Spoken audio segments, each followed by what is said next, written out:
Bonjour à toutes et à tous et bienvenue à ce webinaire du 24 octobre 2023 consacré au mouvement des nouveaux grands vins de terroir, également dénommé NGVT. Tout d'abord, permettez-moi de me présenter. Je suis Jérémy Arnaud, dirigeant fondateur de Terroir Manager, une agence de conseil en stratégie spécialiste de l'univers du terroir et notamment vitivinicole. Je suis originaire de Provence et plus exactement d'Orange et du vignoble de Châteauneuf-du-Pape. Ma spécialité est notamment le marketing stratégique, collectif et individuel. Enfin, mes expériences concernent essentiellement l'élaboration et la mise en œuvre de stratégies collectives, avec naturellement l'objectif d'avoir un véritable effet d'entraînement individuel à court, moyen et long terme. J'ai d'abord mené mes missions au sein d'Interprofession de 2000 à 2017, puis via Terroir Manager, ma propre agence, à partir de 2017.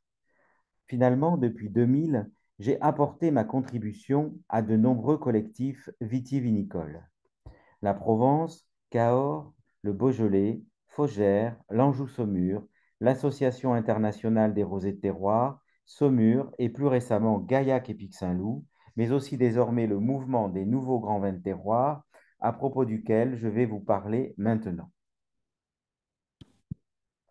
Passons donc à mon intervention, laquelle abordera successivement trois points.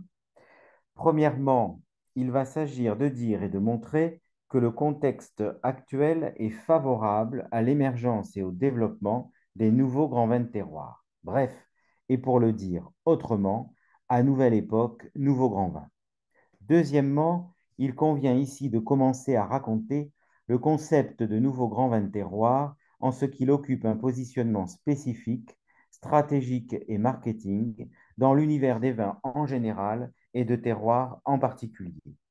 Enfin, troisièmement, il nous faut parler du mouvement des nouveaux grands vins de terroir, lequel est désormais en phase de constitution et de lancement. J'espère d'ailleurs qu'il vous intéressera d'en faire partie, sachant que des dégustations de cooptation vont être régulièrement organisées, à commencer par celle prévue le 14 novembre 2023 en Beaujolais et qui va permettre de constituer le groupe pionnier de ce mouvement. Entrons désormais dans le vif du sujet en nous posant la question suivante. Le temps des nouveaux grands vins de terroir est-il venu? Ma réponse est clairement oui, car selon moi, les NGVT sont naturellement enfantés par notre époque. Une époque nouvelle d'après les sociologues, mais aussi désormais les historiens. En effet, les experts de l'évolution des sociétés de type occidental, comme la France, considèrent que nous changeons d'époque depuis la fin des années 60, le début des années 70. Selon leur propre terminologie, nous passons d'une époque moderne, incarnée par les 18e, 19e et 20e siècles, à une époque postmoderne, dont la mise en place s'accélère depuis les années 90. Dans ce nouveau contexte, le positionnement de certains vins est entré en crise, entre en crise, connaît déjà le succès ou s'annonce prometteur. Celui des NGVT s'annonce clairement prometteur. Pour définir de façon synthétique le positionnement des NGVT, je dirais premièrement qu'ils sont des grands vins de terroir postmodernes, à la différence donc des grands vins de terroir modernes qui prévalèrent du XVIIIe jusqu'à la fin du XXe siècle. Disons à ce stade, et pour simplifier, que les grands vins de terroir postmodernes se différencient notamment et même fondamentalement des grands vins de terroir modernes par leur mode de reconnaissance. En effet, la reconnaissance des grands vins de terroir postmodernes est notamment horizontale, c'est-à-dire le fait des revendeurs et consommateurs eux-mêmes. Alors que la reconnaissance des grands vins de terroir modernes était largement verticale, car liée d'une part à une prescription de sachants œnologue, géologue, mais aussi grand dégustateur expert, voire gourou, et d'autre part, à un système de classification et de hiérarchisation officielle. Deuxièmement, je dirais que les nouveaux grands vins de terroir, ou NGVT, sont des grands vins de terroir hybrides, oxymoriques, à la confluence d'un double héritage, mais aussi renouveau depuis une vingtaine d'années, celui des vins de soif, mais aussi des vins de terroir eux-mêmes. En effet, les NGVT sont à la fois fruités et complexes, buvables et gardables. Bref, les NGVT réalisent la synthèse d'un double positionnement. Celui des vins de soif, en revendiquant d'être fruités et buvables, mais aussi des vins de terroir, en indiquant être complexes et gardables. J'ajouterai que les NGVT entendent également hériter d'une certaine énologie moderne, mais aussi de certains fondamentaux du grand vin de terroir classique, en n'acceptant pas les défauts rédhibitoires, lesquels ont pu être tolérés, acceptés et même valorisés ces 20 dernières années dans l'univers des vins de soif, valorisés notamment à 10-15 euros TTC le col aux particuliers, mais aussi parfois à plus cher, voire beaucoup plus cher. Dès lors, disons-le, les NGVT pourront être, le cas échéant, les incubateurs ou les vecteurs de reconnaissance des grands vins de terroir nature sans défaut, bref, de haute technicité, c'est-à-dire de parfaite maîtrise. Troisièmement, je dirais que les NGVT se positionnent de 15 à 30 euros TTC le col lorsque leur commercialisation aux particuliers a lieu notamment au caveau ou chez le caviste, ce qui équivaut à un prix allant de 7,5 à 15 euros hors taxe aux professionnels, qu'ils soient nationaux ou internationaux. Les NGVT se positionnent donc entre, d'une part, l'essentiel de l'offre en vin de soif valorisé, positionné entre 7 et 15 euros TTC le col aux particuliers, et d'autre part, les autres vins de terroir.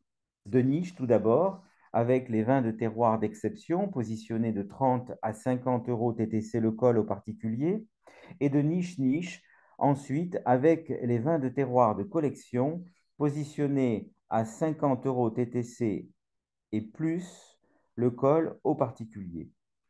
Enfin, quatrièmement, je dirais que les NGVT sont en phase avec les attentes des nouveaux grands amateurs de vins de terroir, lesquels sont la cible stratégique et prioritaire de ce nouveau type de grand vin dans l'univers du terroir. Ces nouveaux grands amateurs de vins de terroir sont âgés de 35 à 50 ans et ont principalement consommé jusqu'ici des vins de soif valorisés entre 10 et 15 euros TTC le col notamment. Ce sont des hédonistes aisés avec un revenu annuel de 100 à 200 000 dollars. Il est d'ailleurs à noter que leur nombre ne cesse d'augmenter en France et dans le monde. Ce sont également des hédonistes éthiques, privilégiant dans leur vie et leur consommation les valeurs d'humanité, de socialité et de naturalité. C'est ainsi que les NGVT peuvent et doivent incarner à leurs yeux ces valeurs dans l'univers des grands vins de terroir. Ceci étant posé, voyons désormais les enjeux à relever par les NGVT en termes de positionnement dans l'univers des vins en général et de terroir en particulier. Premier enjeu, adapter grâce au nouveau grand vin de terroir la notion de grand vin de terroir à la nouvelle époque. Disons-le tout net, les NGVT doivent réenchanter l'univers des grands vins de terroir en pratiquant un marketing que l'on qualifiera de postmoderne. Pour cela, il va s'agir de partir des attentes des nouveaux grands amateurs de vins de terroir. Celle-ci reste à étudier de manière sérieuse et approfondie, mais nous savons déjà que ces attentes sont de nature à renouveler la dimension émotionnelle et relationnelle traditionnellement associée au statut de grand vin de terroir. Clairement, les NGVT ne doivent pas être chiants ou lassants en termes de récit ou de style, mais passionnants et jouissifs. Ce faisant, les NGVT contribueront au recrutement de nouveaux consommateurs dans l'univers des grands vins de terroir, dont certains sont aujourd'hui en crise. Clairement, les NGVT ne doivent pas adopter la posture classique consistant à vouloir trop ou seulement éduquer techniquement les consommateurs. En effet, les nouveaux grands amateurs de vins de terroir sont en quête d'approches plus romantiques et donc de récits incarnés ou personnifiés par des élaborateurs plus éthiques et épiques que jamais. Clairement, les NGVT ne doivent pas se mettre à la verticale ou se tenir à distance de leurs consommateurs. Cela est d'autant plus stratégique que les nouveaux grands amateurs de vins de terroir espèrent des relations aussi directes et privilégiées que possible avec les laborateurs. Clairement et enfin, les NGVT ne doivent pas être valorisés au nom ou en fonction du seul narcissisme de leur élaborateur. Ainsi, le caractère nécessairement singulier des nouveaux grands vins de terroir ou NGVT doit entrer également en résonance avec le narcissisme de plus en plus vif et décisif des nouveaux grands amateurs de vins de terroir. Deuxième enjeu, bien prendre en compte le renouveau des vins de soif et de terroir. Depuis une vingtaine d'années en France, mais aussi certains autres marchés étrangers, économiquement et sociétalement comparables, nous assistons au succès de néo-vins de soif et de néo-vins de terroir. S'agissant premièrement des néo-vins de soif, force est de constater que leur positionnement convivial, sympa, cool, buvable ou encore fruité a plu aux jeunes adultes âgés de 20 à 35 ans. Or, les NGVT peuvent et doivent en tenir compte pour attirer une partie de ces consommateurs désormais âgés de plus de 35 ans dans l'univers des grands vins de terroir. Pour cela, les NGVT peuvent et doivent s'inscrire dans ce retour du rabelaisien ou dionysiaque, bref, assumer d'être buvable, jeune, et aimable, et donc partageable par le plus grand nombre. Disons-le, un bon NGVT est une bouteille vide, pour reprendre une expression familière dans l'univers des vins de soif.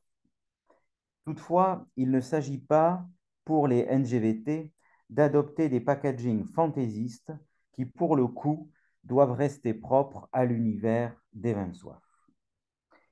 Concernant, deuxièmement, le succès des néo-vins de terroir depuis 20 ans, force est d'observer qu'il s'appuie sur un narratif centré désormais sur la relation particulière de chaque élaborateur avec son propre endroit de nature.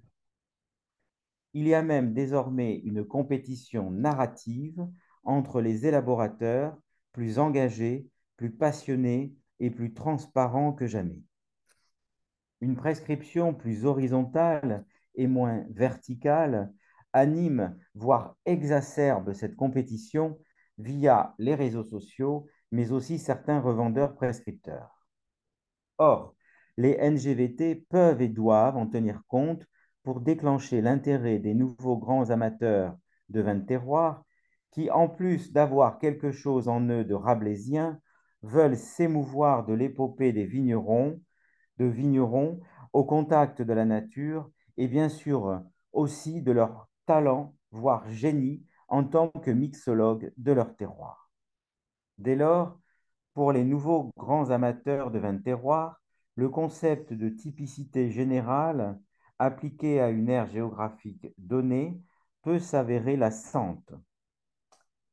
En effet, pour eux, le terroir semble au contraire pouvoir être une source inépuisable d'étonnement, de surprise et d'incomparabilité. D'ailleurs, ils ont préféré ces 20 dernières années, consommés à moins de 15 euros TTC le col, des vins de soif valorisés plutôt que des vins génériques d'appellation proposés au même prix. Troisième enjeu, toujours préciser nouveau grand vin de terroir par opposition à nouveau grand vin de soif.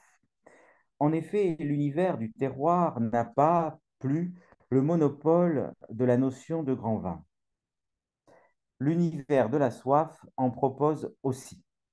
Force est de dire qu'il existe aujourd'hui une offre complète de vins de soif, du basique à l'iconique, en passant par le grand.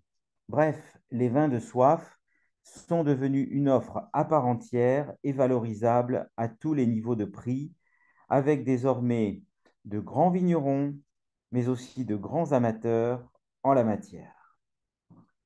Vu le succès rencontré depuis 20 ans par les vins de soif valorisés, l'enjeu des NGVT va notamment consister à se différencier des simples grands vins de soif.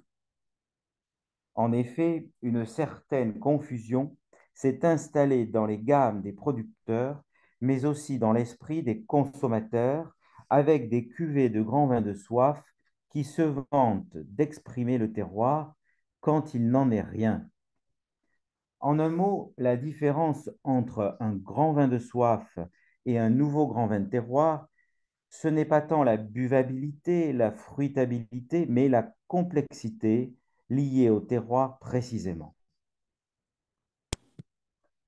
Quatrième enjeu, oser recaler l'entrée dans l'univers du terroir à partir de 15 euros TTC le col aux particuliers grâce à l'offre des nouveaux grands vins de terroir.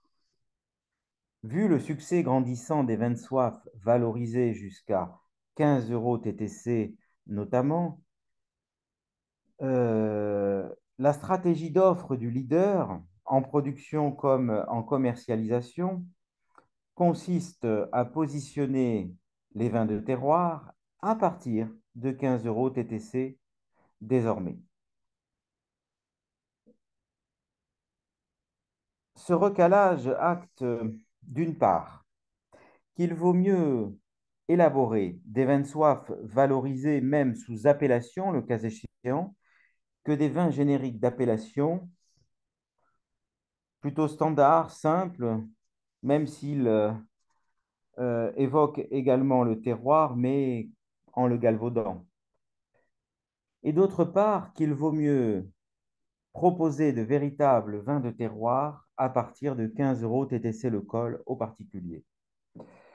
Finalement, les NGVT peuvent et doivent se positionner comme l'offre d'entrée dans l'univers des vins de terroir. Cinquième enjeu, considérer les vins de soif dits de référence, positionnés entre 10 et 15 euros TTC, comme stratégiques pour les NGVT. En effet, ces vins de soif valorisés sont l'antichambre des NGVT. Les possibles futurs grands amateurs de vins de terroir s'y trouvent. Côté producteur, négociant, bref, offreur de NGVT en général, il est donc recommandé de renforcer sa présence et reconnaissance en vins de soif de référence à 10-15 euros TTC le col aux particuliers, car ils sont la passerelle, le trait d'union stratégique dans l'épopée à venir des NGVT. Du côté des NGVT, deux niveaux de prix sont à privilégier. Celui des 16-18 euros TTC et celui des 23-25 euros TTC le col aux particuliers. C'est celui des 16-18 euros TTC qui va donc faire le lien avec les postes ou toujours actuels consommateurs de vin de soif valorisés à 10-15 euros TTC. Sixième enjeu, appliquer les 4 curseurs du canevas général de Terroir Manager au NGVT. Ces 4 curseurs, communs aux univers des vins de soif et de terroir, sont la buvabilité, l'incarnation, l'engagement environnemental et l'originalité. Ainsi, dans le cas des NGVT, la buvabilité n'est pas simplement plaisante, mais complexe. L'incarnation n'est pas simplement humanisée, mais authentique. L'engagement environnemental n'est pas simplement labellisé, mais sincère. L'originalité n'est pas simplement tendance, mais unique. Bref, l'univers du terroir doit être source et garantie de la complexité, de l'authenticité, de la sincérité et de l'unicité. Voici à présent des exemples de cuvées illustrant les positionnements du canevas général de Terroir Manager. Les nouveaux grands vins de terroir sont ici représentés par une cuvée identifiée en 2019 par Terroir Manager. Le Clos des Billards 2018 en AOP Saint-Amour. Servi, précisons-le, en magnum lors de l'événement Bienvenue en Bogeonomie. Son prix au caveau de vente à la propriété était alors de 20 euros TTC le col aux particuliers. Observons toutefois que ce NGVT n'est pas le seul à se positionner dans la catégorie dite des grands vins de terroir. Il y a aussi un grand vin de terroir classique, ici représenté par le château Mocaillou, en AOP Mouly, lequel revendique son appartenance au cru bourgeois, offre de grands vins qui est entré en crise il y a environ une dizaine d'années. Septième enjeu, distinguer les NGVT des grands vins de terroir classiques, justement. Les NGVT peuvent et doivent être les grands vins de terroir tendance à 16-18 euros TTC et même de référence à 23-25 euros TTC le col au particulier. Pour cela, ils peuvent et doivent miser sur leur caractère fruité et complexe, buvable et gardable, et bien sûr assumer de ne pas tolérer les défauts énologiques rédhibitoires. Toutefois, aujourd'hui, l'univers des grands vins de terroir reste encore largement animé par une offre de grands vins de terroir classiques qui, disons-le, jouissent ou tentent de jouir encore d'un positionnement de rente lié à un mix marketing traditionnel, tant au niveau du style de goût que du packaging, avec encore souvent sur les contre-étiquettes des conseils du type garde recommandée en ajoutant parfois de bien longues années d'attente. Bref, les NGVT doivent se distinguer par leur positionnement non classico-chiant, pour reprendre une expression familière mais claire et nette. Huitième enjeu, cibler les nouveaux grands amateurs de vin grâce avec des NGVT.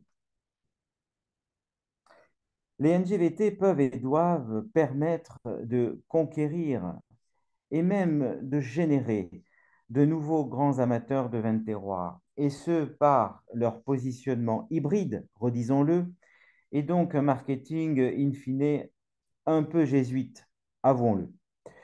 Alors que les grands vins de terroir classiques, principalement bordelais, continue de profiter ou tente de profiter encore d'un effet de ruissellement lié à des cuvées cousines bien plus chères et plus connues, iconiques même parfois, les NGVT espèrent convaincre quant à eux certains consommateurs de vins de soif valorisés, généralement positionnés à 10-15 euros TTC le col.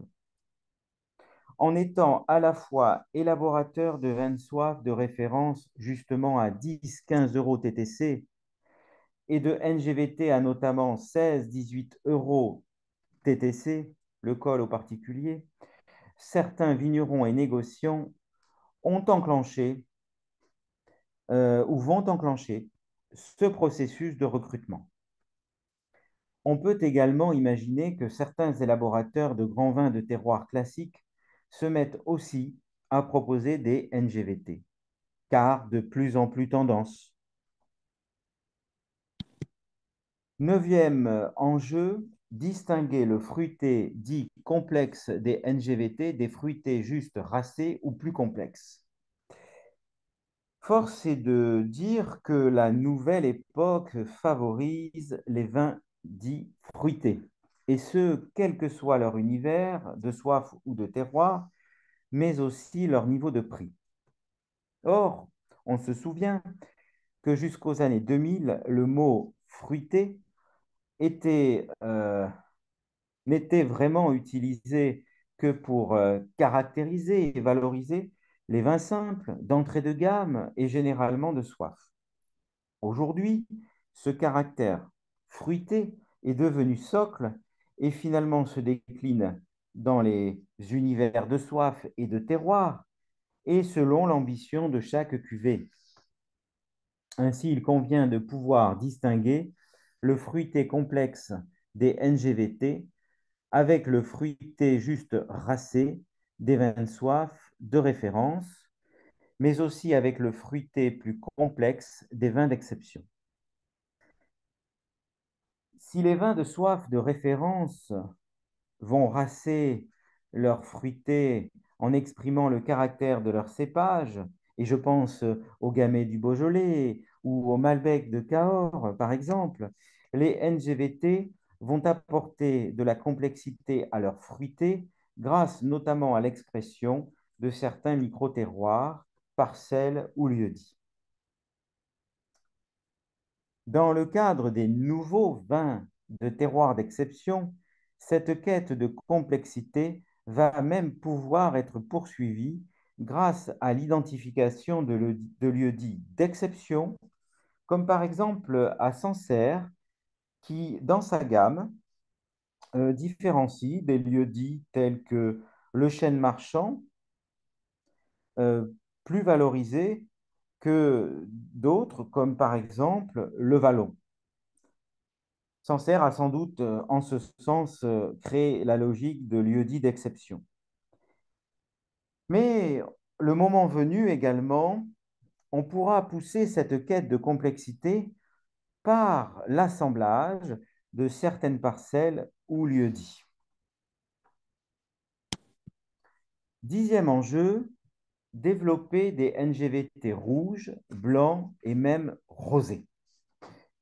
Si le mouvement des NGVT est d'abord né de l'identification de vins rouges, il va falloir également intégrer les deux autres couleurs, sachant que, d'une part, la nouvelle époque devrait continuer à s'intéresser à l'univers des rosés, à condition toutefois que leur offre se diversifie, pourquoi pas au nom du terroir, mais alors sans adopter le style des grands rosés de terroir classiques qui sont entrés en crise depuis une vingtaine d'années. Et d'autre part, en sachant que la nouvelle époque devrait favoriser la consommation de blanc, d'où d'ailleurs le blanchissement actuel des vignobles et l'émergence de nouvelles offres. Ainsi, je sais que le mouvement des nouveaux grands vins de terroir sera assez logiquement rejoint par des vignobles comme le Val-de-Loire qui cherchent aujourd'hui à développer précisément, par exemple, des nouveaux grands chenins de terroir. Parlons enfin du mouvement lui-même et de son lancement prévu ces prochaines semaines et prochains mois.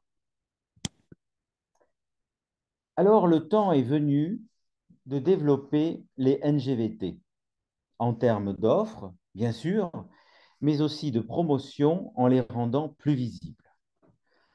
Le mouvement à créer n'a rien à voir avec un club, puisqu'il s'agit de mettre en place une véritable offre attractive auprès des acheteurs. Alors, l'ambition précisément de ce mouvement va être de créer une nouvelle dynamique d'offre sur le créneau des grands vins. Bref, une nouvelle thématique médiatique et commercial. L'objectif de ce mouvement va être de développer des référencements à ce titre. Et pourquoi pas faire des NGVT une nouvelle unité de besoin en France et dans le monde. La stratégie de ce mouvement va consister à viser certains consommateurs et revendeurs. Premièrement, ceux qui sont acquis en vin de soie valorisés à 10-15 euros TTC le col aux particuliers, mais aussi des consommateurs et revendeurs qui ne sont pas ou peu ou de moins en moins intéressés par les grands vins classiques, connus ou non, positionnés au même prix que les NGVT. L'indicateur de performance du mouvement devra être de servir de référentiel. Bref, les cuvées du mouvement devront se retrouver dans les référencements des acheteurs, mais aussi dans les citations des journalistes et des blogueurs, c'est-à-dire de façon générale dans les médias.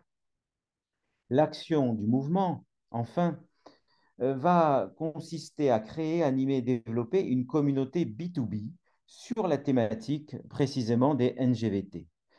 Nous allons devoir créer une communauté de producteurs, revendeurs prescripteurs, convaincus et motivés par cette thématique.